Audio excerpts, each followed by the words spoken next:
Hi, my name is Bruce Brown and I work remotely.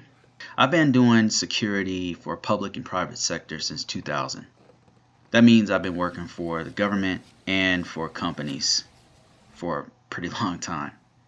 The jobs I've held include help desk technician, field technician for Unix, Red Hat, and Windows type systems, network engineer, system security instructor.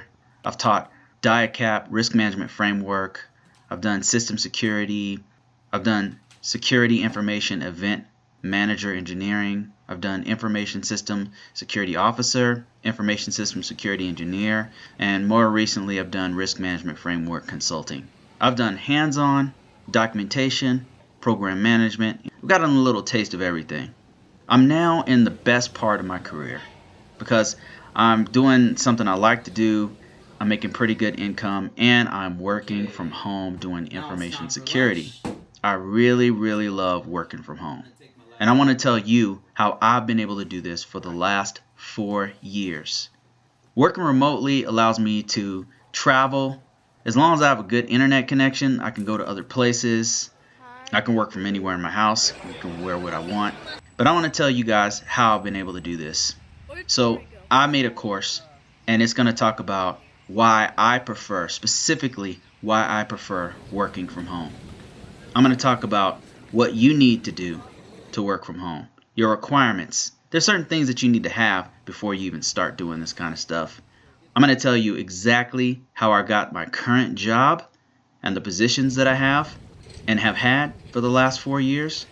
I'm going to tell you the pros and cons of it. It's not all good, but it's definitely better than bad. I'm going to tell you what jobs are available out there, the kind of types of positions, the types of companies and organizations that are actually currently hiring remotely. We always need more people, by the way.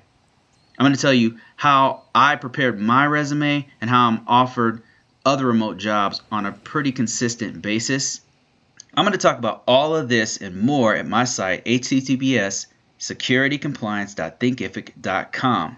And on that site, we also have other things like risk management framework, a couple of free downloads for you, and then we've got some other courses like cybersecurity, how to get in and how to make 6 figures, and I've got other courses that I plan in the future, and we have other courses that we plan to put out for the future. All right, guys, see you there.